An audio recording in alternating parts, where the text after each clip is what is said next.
জানেন কোন গুনাহটি করলে আল্লাহ তাআলা বেশি রাগান্বিত হন?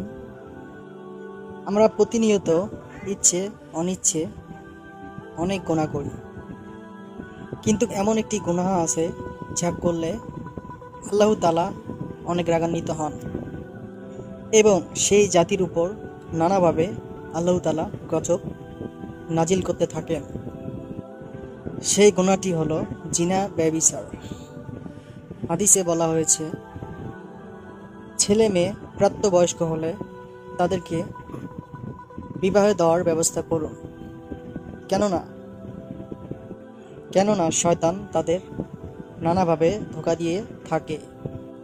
যে ব্যক্তি দুনিয়ায় থাকা অবস্থায় গোনা করবে, কিয়ামতের দিন তার লজ্জাস্থান দিয়ে দুর্গন্ধময় পুষ এবং রক্ত পড়বে এবং তার লজ্জাস্থান জ্বলন্ত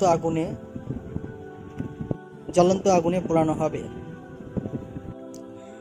আল্লাহ আমাদের এই ভয়ঙ্কর গুনাহ থেকে হেফাজত করুন, আমিন।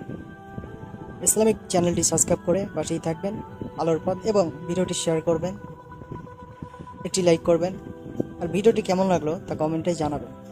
প্লিজ সাবস্ক্রাইব ইসলামিক চ্যানেল এবং পাশেই থাকবেন। আল্লাহ হাফেজ। নেক্সট ভিডিও দেখার জন্য আমাদের সঙ্গে থাকুন সব সময়।